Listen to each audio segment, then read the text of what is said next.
Ja. Goedenavond allemaal. Welkom op de QX Day 2021. Voor degenen die net binnenkomen en het eerste deel hebben gemist. Of de mensen thuis die inloggen. Welkom allemaal. Wij zijn hier in de zaal People, Culture and Organization. De eerstvolgende presentatie is van Patrique Haidar. Craftsmanship, Culture Boosts Your International Collaboration.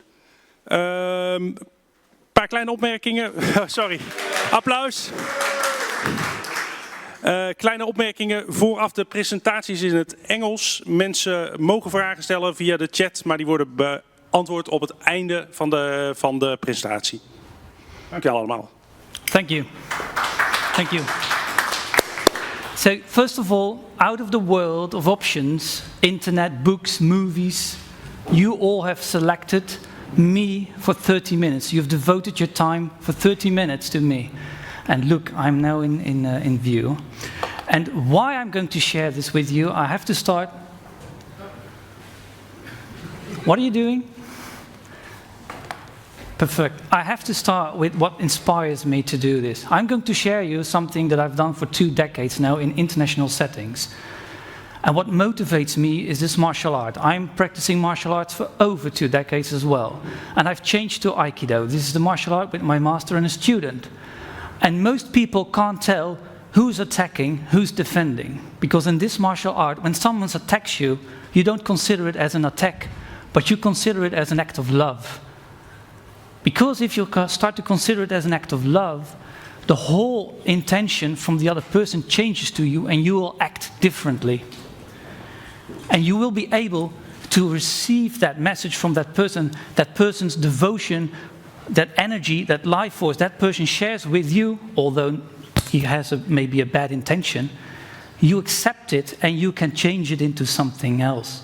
So you harmonize the situation. Why do you want to harmonize the situation? For only one reason. Because harmony brings joy. And joy is the greatest treasure we all can have. So, enjoy. Long time ago, I was in an agile training and we were talking about offshore development together with how to work in an agile way. And then this guy walks in and I don't remember his name, but he came up with the term craftsman culture. I've never heard of it before.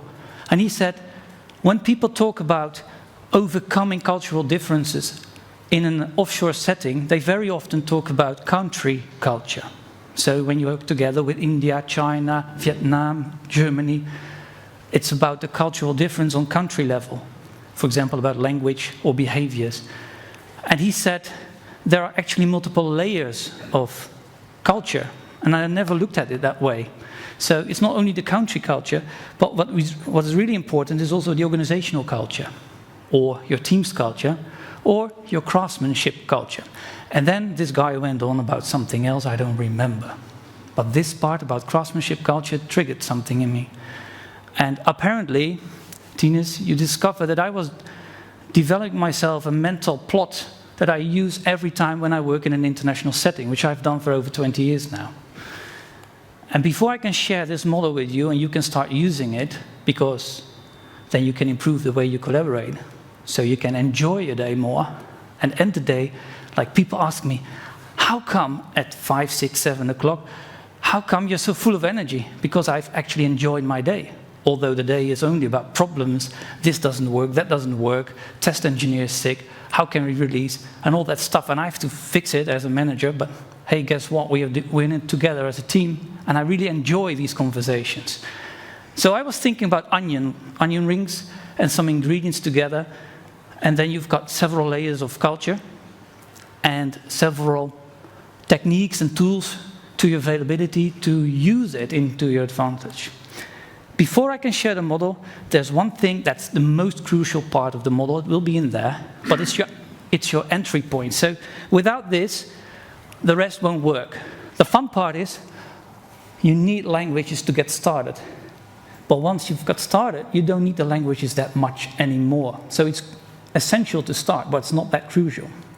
I don't want to talk about languages too much, but I want to give you 3 key takeaways that I've encountered in the past 24 years, and they really work. So First of all, key takeaway.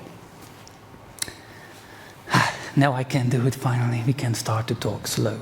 What happens very often, I witness this over and over and over again, from all layers in the organizations, managers who are very exciting or angry, engineers who are really excited about some technology and then also maybe angry that they can't use it.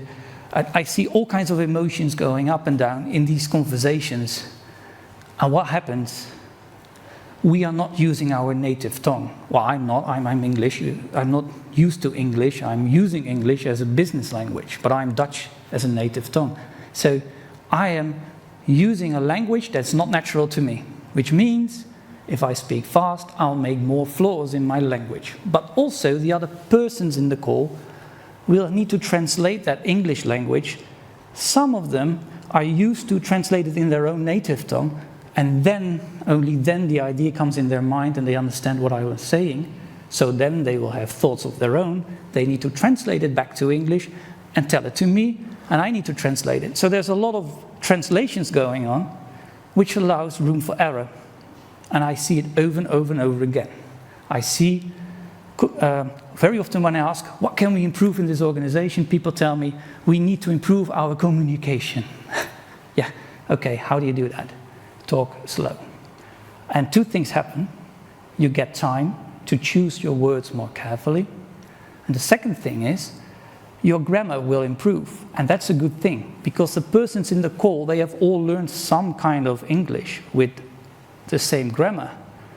So the decoding of what you're saying, if you're using the proper grammar, will be resulting in a much better communication, because they can better understand what you're saying. Talk slow. It's difficult. You need a facilitator or a scrum master in those calls that really manages this and helps you to achieve it in the entire team. And actually you will need less meeting time if you talk more slow, really. Then this one is really nice, because someone actually recently mentioned this to me. Hey Patrique, I've never seen someone doing this, and I'm so used to doing this. Apparently, I'll just share it with you as well.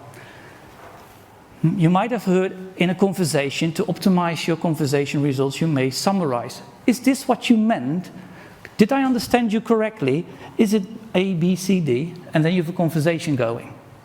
How about you ask other people in the conversation, can you please share your insights on the conversation so far? Two things happen. People are always in constant vigilance. They are constant alert, because you can ask them a question and they need to speak to the entire group.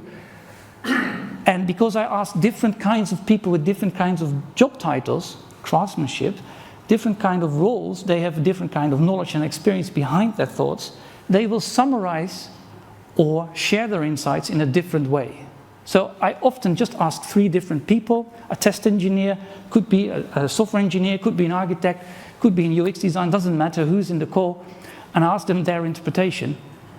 And then I discover that they don't hear the details. They can't share the details. And I'm like, oh, I'm so glad I asked, because now I can provoke them. I say, no, you don't understand, if I want to. Or I can ask someone who is actually sharing the information to share it again, but using words that only the UX designer now understands. So you get a much better collaboration between different professions. It really does wonders. Last one, very simple one. I've never encountered this, but I accidentally discovered that when you start speaking another language, you have to use your face muscles in a different way. So if I'm with Americans in the call, I can switch to a kind of American English, or with Australians, I go way more through the nose in Australian English. If I'm with Eastern Europeans, they're always lovely. Yeah, I go back to that Dutch English kind of style, very short. And it depends on to whom I'm talking. I'm going to adapt myself. So I'm trying to yield as much of my communication into those brains. And about those brains, this woman shares a very lovely TEDx talk. It only takes 15 minutes of your time. And she has done scientific research. It's still ongoing because it never ends. On a really good topic. I really love this topic. It's about how the languages shapes your thoughts.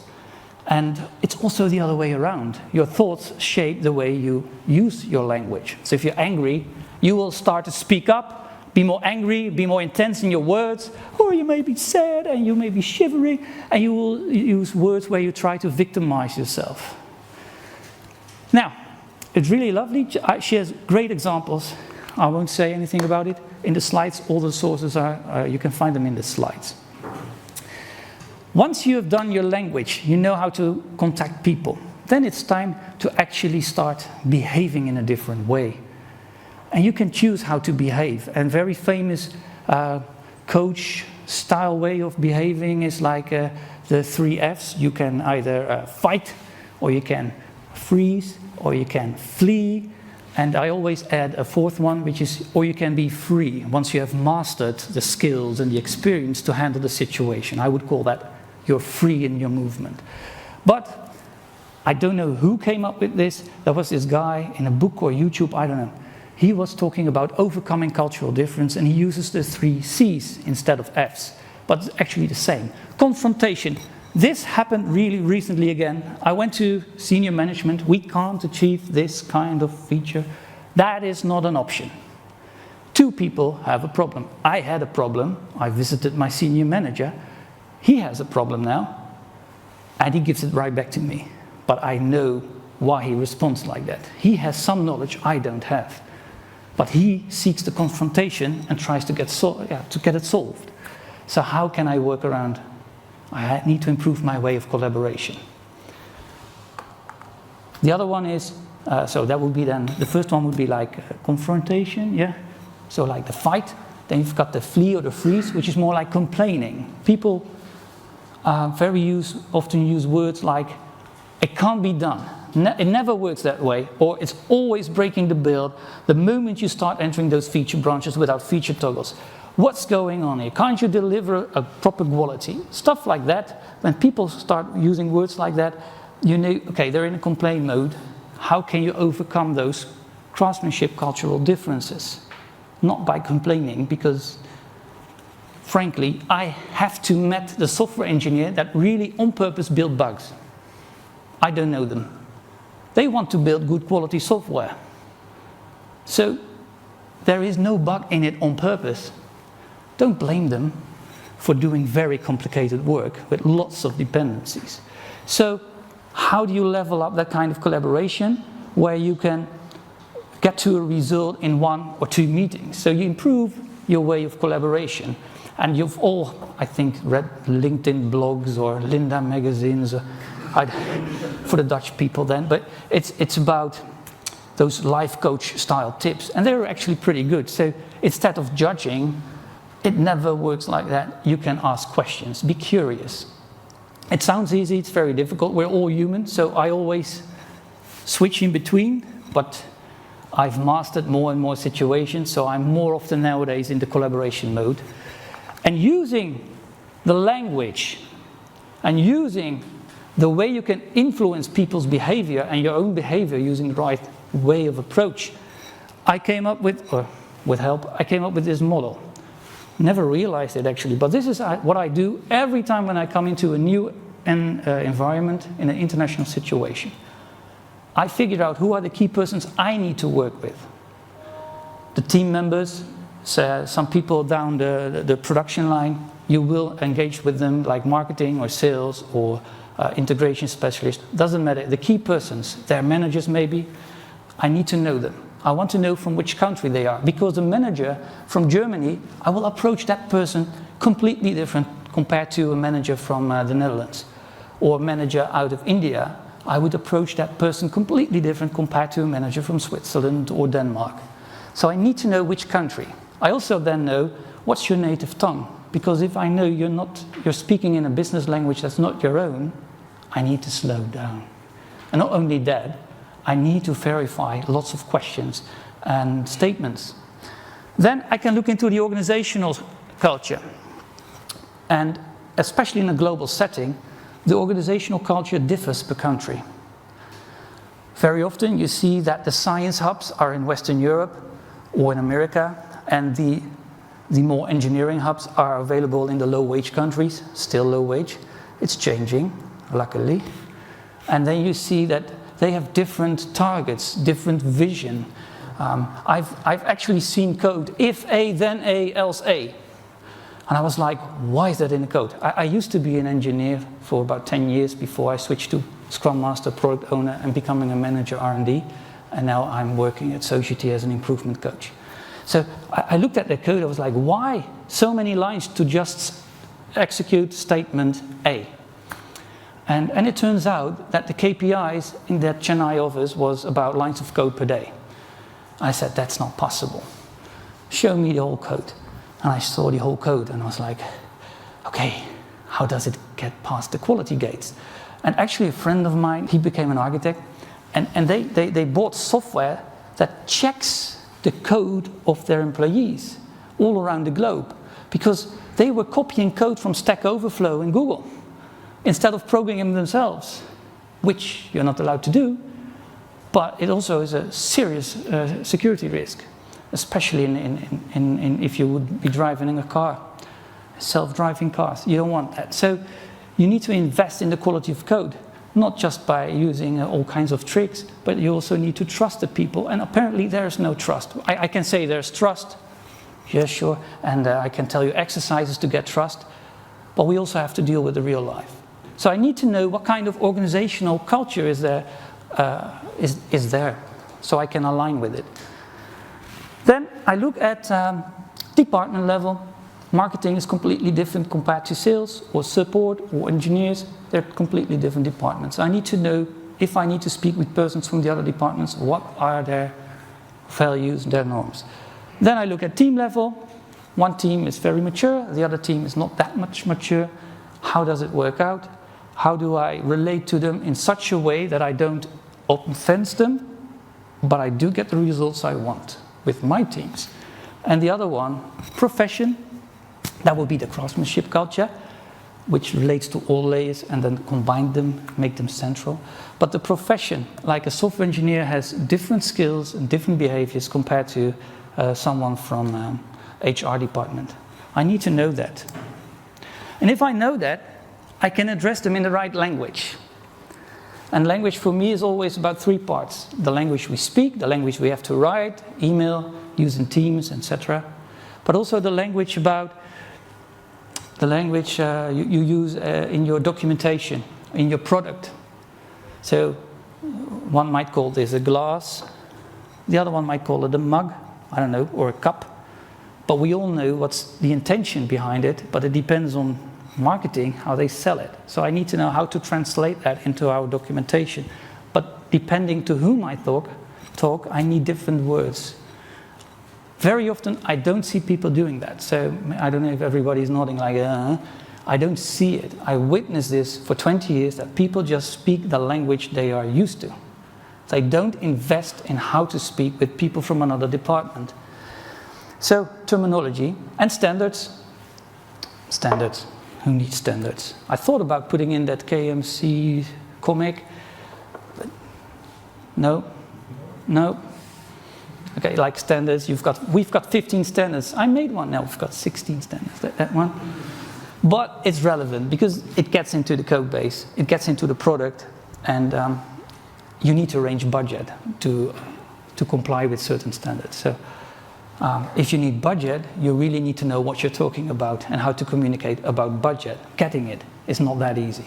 The other axis, once I've established the language, I can then think about, okay, how do I connect, then engage, and then deepen the relationship. So those three steps. First you connect. Hi, je m'appelle Patrique, I'm Patrique Haidar. I'm doing something for this, and then I need to engage with that person. How do you want me to deliver my outcomes to you? I don't know. Then you've got a conversation starting, and then I need to deepen that relationship. Only with the key people, otherwise you get tired. And when you do that, I align with them on the vision they envy, on the levels that I just identified. So because the team's vision, I don't know where it was, they had this department vision. We want to become the best software engineering unit in the most agile way, so other companies will visit our department to learn how to work agile. That has nothing to do with the corporate strategy and visions. That was all about the software engineering department, which I thought was really awesome, that that manager of that department wanted to achieve that kind of level where people would actually go and visit his place. Then you know that you will get room for new innovation. So I need to know about their domain. I need to know about their processes. Very often, if you communicate in between teams or between departments, you need to follow certain processes or it will work against you. I don't like it, but I need it. And if you take it as an act of love, you can bend it to your advantage because they require it from you, which means you can also require it from them and therefore improve on your quality delivery. This one, very important.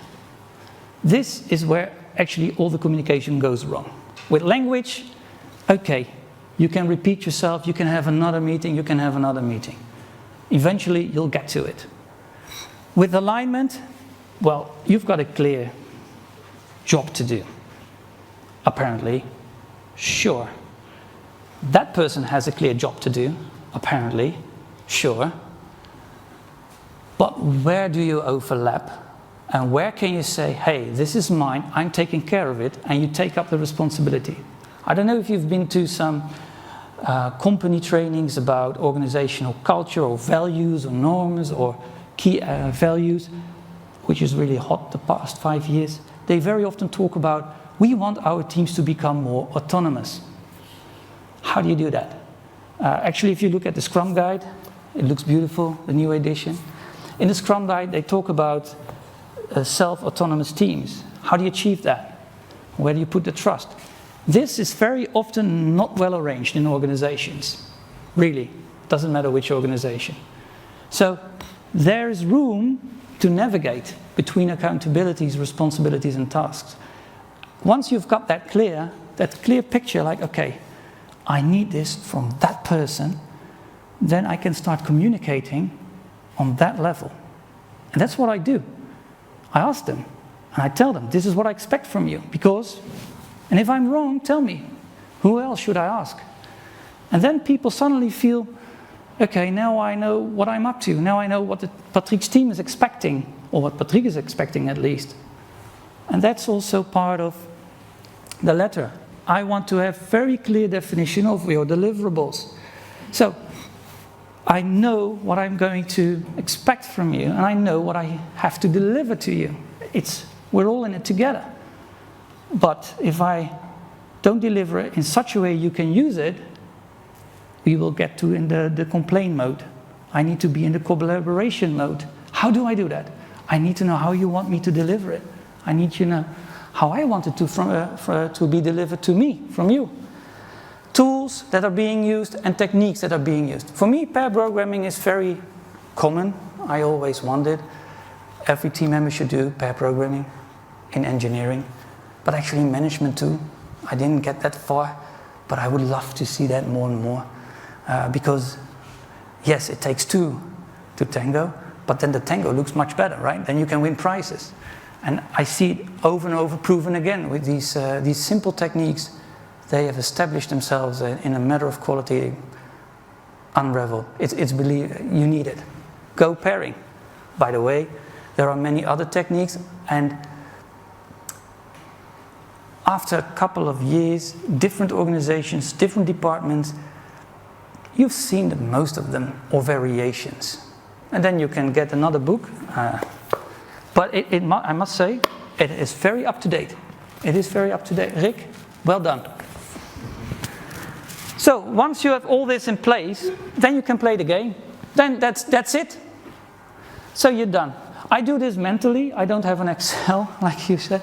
I just do it mentally. I pick out between 10, 20 persons, and I just want to know, how do I communicate? What do they expect from me? And what kind of language should I use? Which tools? Which techniques? And then you can have very nice conversations. How long? 5. So this one always happens, all the time. So that's why I picked this one. With engineers, I talk about story points. It's a concept introduced in the Agile community, which didn't exist in the non-Agile community. In the non-Agile community, people are talking about man hours, or human hours nowadays, and men weeks, or human weeks, sorry. And they were talking about time, planning, schedule, commitment. December 1, I need it finished. It should be delivered in production, etc. In the Agile community, we said, hey, it doesn't work for about 40 years. Maybe we should do it in a different way, and lightweight methodologies in the end of 80s, beginning 90s. And they were suddenly called Agile methodologies.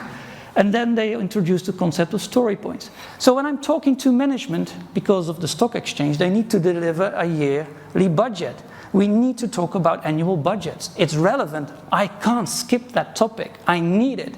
In fact, I need it so badly to get the right budget for my teams, to get them doing what they want. So I need to talk about budget, about time. And I use the predictability score to say, okay, it's 100,000 euros for 2 weeks. I need 16 weeks, do the calculation. I need a budget with a predictability score or deviation of 20% or 40%, depending on the teams who are running it. How do I get to these numbers? I never, ever talk about story points to managers.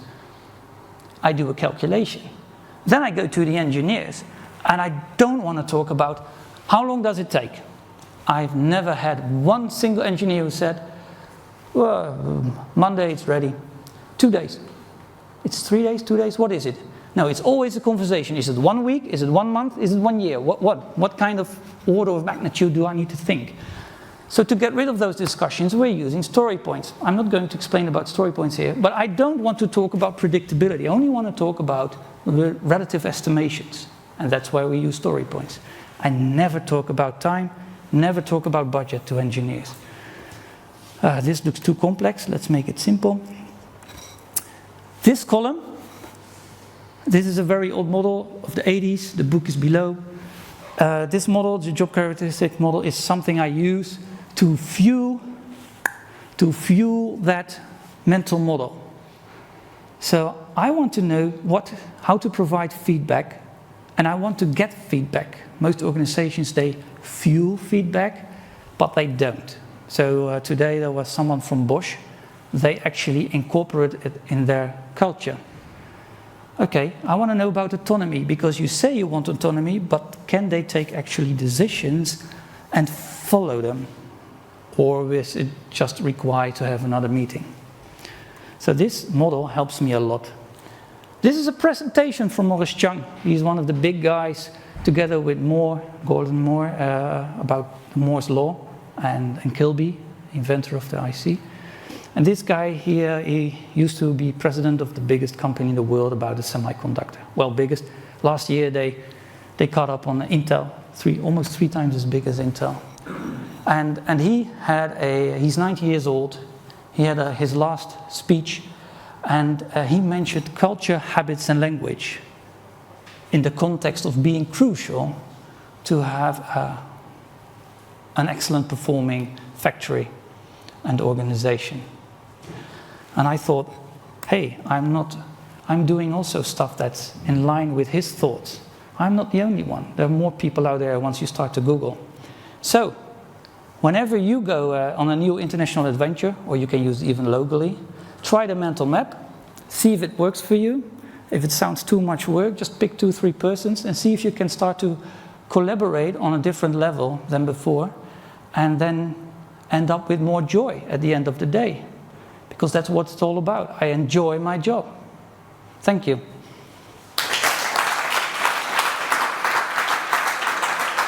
Okay.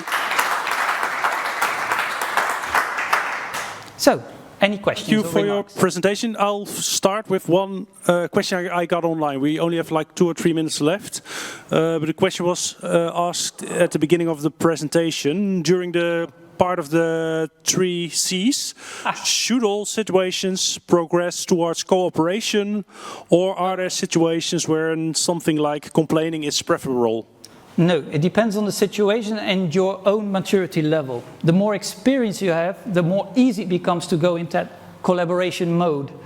But you will only get there like the martial art I showed you in the beginning, where a punch comes in your face. It will take years of practice and training and failure before you're able to do that.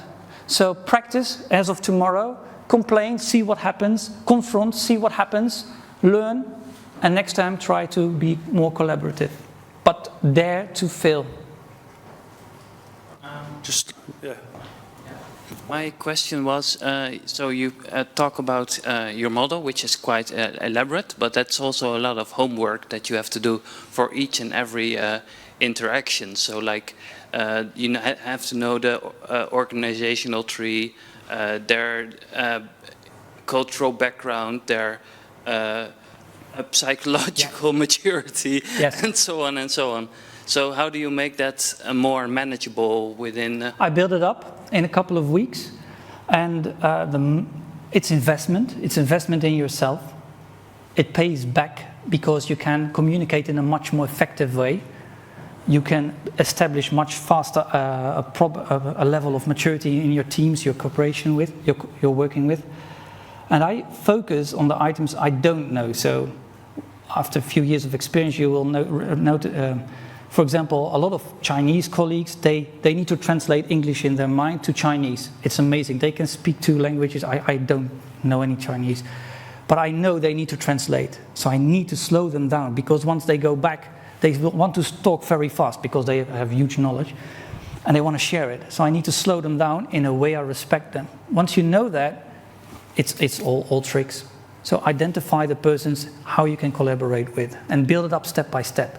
Within 3 months, you will have everything in place, but it will take about 3 months for me. Okay, thank you. Considering the time, are there any more questions? Okay, thank you. Considering the time, we have to end this session. We will be back here at 8 o'clock with the next session, Level Up, the Impact of People on Quality at Speed. So, well, maybe I'll see some of you again, and for the rest, enjoy the rest of your evening. And,